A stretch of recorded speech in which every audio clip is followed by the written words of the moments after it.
اعوذ باللہ من الشیطان الرجیم بسم اللہ الرحمن الرحیم وَلَقَدْ يَسَّرْنَا الْقُرْآنَ لِلذِّكْرِ فَهَلْ مِن مُدَّكِرٍ آمین یا رب العالمین۔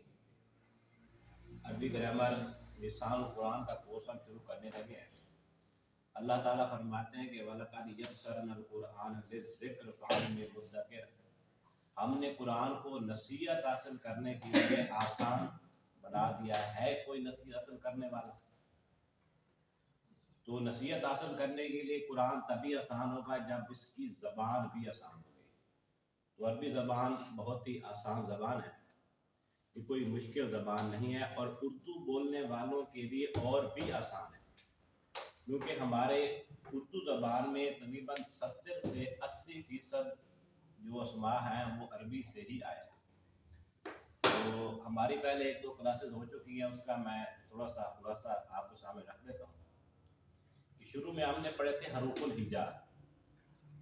حروف الہجا جیسے اردو میں کہتے ہیں حروف تہجی، انگلش میں کہتے ہیں الفابیٹ، اور عربی میں کہتے ہیں حروف الہجا، جس میں الف با تا سا جو کہ آپ جانتے ہیں۔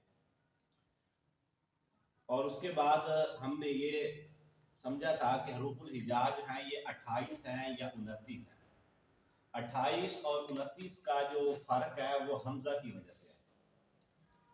کچھ ہمارے جو ہیں وہ یعنی کہ لغت کے امام جو ہیں وہ حمزہ کو بھی حروف الہجا کا حصہ مانتے ہیں، اور کچھ کہتے ہیں نہیں، وہ الف ہی ہے، جس پر حرکت یا علامت سکون آ جائے تو وہ حمزہ بن جاتا ہے۔ یعنی الف اور حمزہ میں جو فرق ہے وہ یہی ہے کہ جب بھی کوئی الف اس پر زبر زیر پیش یا علامت سکون ہوگی تو اسے حمزہ کہا جائے گا۔ اگر صرف الف ہوگی اس پر کچھ نہ ہوگا تو وہ الف ہی ہوگی۔ اس کے بعد ہم نے پڑھا تھا کہ حروف اور حرکات کون سی ہیں؟ زبر زیر اور پیش۔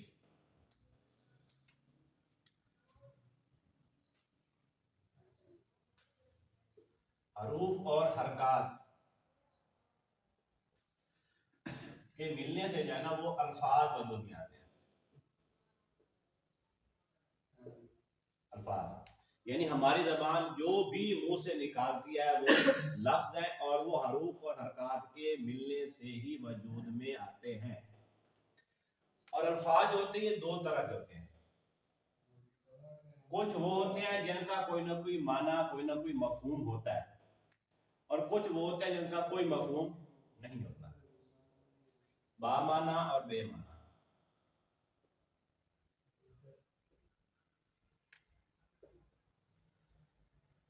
بے معنی لفظ ہم نے پڑھنا ہی نہیں ہے، تو وہ ہمارے خارج ہو گیا۔ اور جو با معنی لفظ ہے اسے کہا جاتا ہے ترجمہ کہتے ہیں۔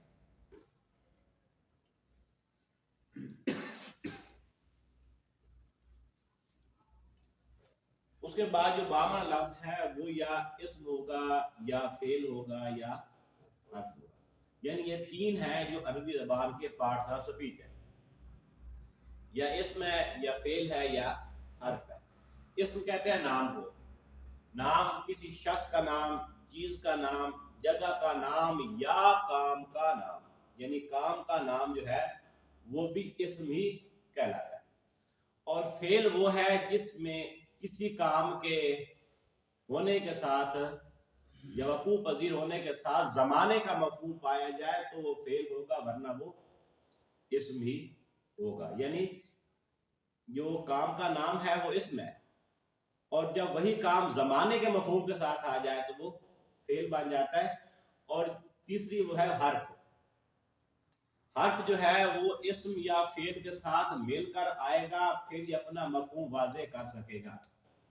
جیسے میں، اب میں کہتے رہے اس کا کوئی مفہوم نہیں ہوگا۔ کمرے میں یعنی اسم کے ساتھ مل کر آیا تو اس کا مفہوم واضح ہو گیا۔ اس کے بعد پھر ہم نے سمجھا تھا کہ اسم کو ہم جملے میں استعمال نہیں کر سکتے جب تک اس کے بارے میں ہمیں 4 چیزوں کا علم نہ ہو جائے۔ نمبر 1، اسم کی جنس کیا ہے، وہ مذکر ہے یا مؤنث ہے۔ نمبر 2 اس کا عدد کیا ہے، وہ واحد ہے، مثنی ہے یا جمع ہے۔ نمبر 3 اس کی وسعت کیا ہے، وہ معرفہ ہے کہ نکر ہے۔ اور نمبر 4 اس کا اعراب کیا ہے۔ یعنی یہ 4 باتیں ہم اسم کے بارے میں سمجھیں گے، پھر ہی ہم اسم کو جملے میں، سینٹنس میں استعمال کر سکتے ہیں، ورنہ اسے استعمال نہیں کر سکتے۔ اس کے بعد ہم نے جو 4 باتیں، ان میں جو پہلی چیز ہے وہ ہے جنس۔ جنس کو کل ہم نے سمجھا تھا کہ جنس جیسا کہ ہر زبان میں 2 ہی ہوتی ہے، مذکر اور مؤنث۔ عربی زبان میں بھی اسم جنس کے اعتبار سے یا مذکر ہوگا یا مؤنث ہوگا۔ اچھا، اس کے بعد اگلی بات یہ ہے کہ عربی زبان میں ہر اسم مذکر ہوگا جب تک اس کا مؤنث ہونا ثابت نہ ہو جائے۔ عربی زبان میں ہر اسم مذکر ہے جب تک اس کا مؤنث ہونا ثابت نہ ہو جائے۔ تو پھر ہم نے سمجھتے ہیں مؤنث کو کہ مؤنث کیا ہے۔ ہم اسم کو دیکھیں گے، اگر وہ اسم ہمارے اس مؤنث کے پیٹرن میں آتا ہے پھر تو ہم اس اسم کو کہیں گے مؤنث کہیں گے۔ اگر اس میں نہیں آئے گا تو پھر وہ اسم مذکر ہے، مؤنث نہیں ہے۔ ٹھیک ہے، یعنی جس کے اعتبار سے اسم یا مذکر ہے یا مؤنث ہے۔ اب ہم نے چونکہ مؤنث کو ہی سمجھنا ہے، مؤنث کو ہی پڑھنا ہے، تو مؤنث پھر آگے 2 قسم کی ہے، حقیقی اور غیر حقیقی۔ غیر حقیقی مؤنث وہ ہے جس کے مقابلے میں کوئی نہ کوئی مذکر موجود ہو، جیسے ماں کے مقابلے میں باپ ہے، بہن کے مقابلے میں بھائی ہے، بیوی کے مقابلے میں شوہر ہے۔ تو یہ ہے حقیقی مؤنث۔ جب آپ کے سامنے کوئی اسم آئے گا، بس آپ کو اس کا معنی بتایا جائے کہ ابن باپ کو کہتے ہیں، آپ فوراً بتا دیں گے کہ یہ حقیقی مذکر ہے، یا ام ماں کہتے ہیں، آپ بتا دیں گے یہ ماں۔ اس کے بعد جہاں تک حقیقی مذکر مؤنث کا تعلق ہے، اس میں کوئی کنفیوژن نہیں ہوتی، یہ ہر کسی کو پتہ ہوتا ہے یہ مذکر ہے اور یہ مؤنث ہے۔ جب بات تھوڑی سی مشکل ہوتی ہے وہ ہے کہ ہماری یہ جتنی بھی اشیاء ہیں، جتنی بھی مادی اشیاء ہیں یا اور بھی ہیں، انہیں ہم مذکر یا مؤنث رکھ کر ہی جملے میں استعمال کرتے ہیں۔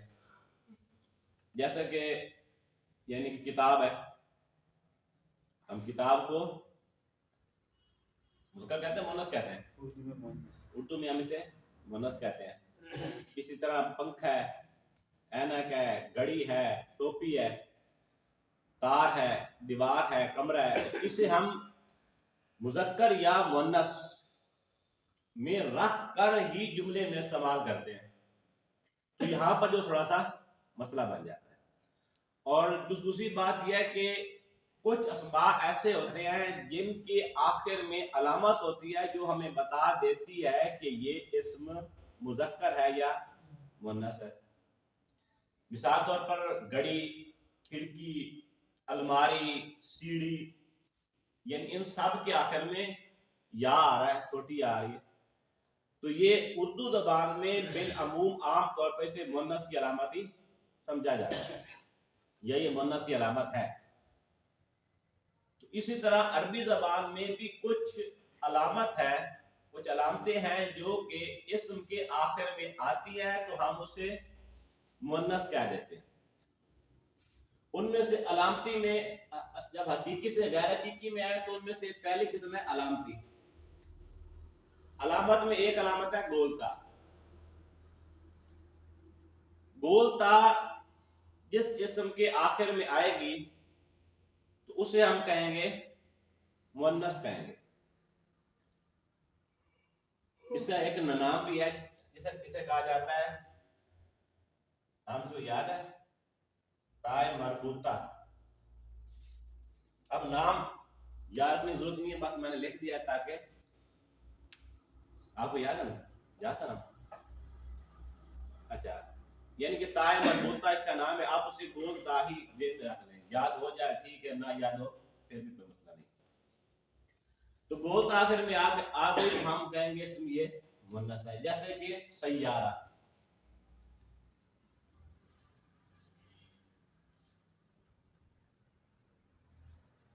سیارہ کہتے ہیں گاڑی کو. گولتا آگے تو یہ علامتی مؤنث ہے گولتا. اس کے بعد یا سے پہلے کھڑی زبر، جیسے کہ صغرا، اصغر چھوٹا، صغرا چھوٹی، اکبر بڑا، کبرا بڑی. اور یہ الف کے بعد ہم جیسے صفرا، ٹھیک ہے نا. تو یہ جو ہے یہ علامتیں ہیں.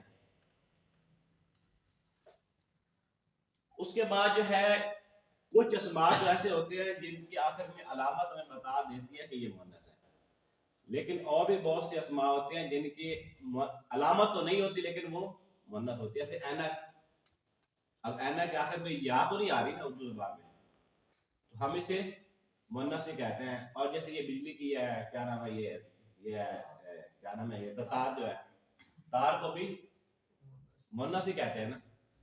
اب چھوٹی یا تو نہیں آ رہی. اسی طرح کچھ اسماء عربی زبان میں بھی ایسے ہیں جن میں مؤنث کی کوئی علامت موجود نہیں لیکن پھر بھی مؤنث ہے. ان کا مؤنث ہونا سننے کی بنیاد پر ہے، اس لیے سے کہتے ہیں سمائی. غیر حقیقی مؤنث میں دو قسمیں ہو گئی، علامتی اور سمائی. علامتی میں گولتا ہو گئی، الف ممدود الف مکسور ہو گئی. اس کے بعد جو ہے وہ سمائی. اب سمائی کے اندر کون کون سے نام ہیں جو کہ مؤنث ہوں گے، اس پر بھی جو ہے وہ ہمارے بزرگوں نے محنتیں کی، جنہوں نے ہمارے لیے عربی کو آسان سے آسان بنانے کی کوشش کی. تو انہوں نے کچھ اسماء کے گروپس بنا لیے. انہوں نے کہا کہ ان یہ جو گروپ ہیں ان کے ناموں کو جو ہے وہ عرب مؤنث کہتے ہیں. نمبر 1 ہواؤں کے نام جو ہے وہ مؤنث ہے. نمبر 2 شراب کے نام. نمبر 3 آگ کے نام. نمبر 4 شہروں اور ملکوں کے نام. نمبر 5 جسم کے وہ اعضاء جو جوڑے کی شکل میں ہیں، جیسے ہاتھ 2 ہیں، آنکھیں 2 ہیں، کان 2 ہیں، پاؤں 2 ہیں. اس کے بعد کچھ متفرق اسماء ہیں جس میں سما، ارض، شمس، نفس، دار، حرب، اثر. اور یہ متفرق اسماء آپ گنتے چلے جائیں گے تو پورے قرآن میں 20 ہو جائیں گے، اس سے زیادہ یہ نہیں ہے.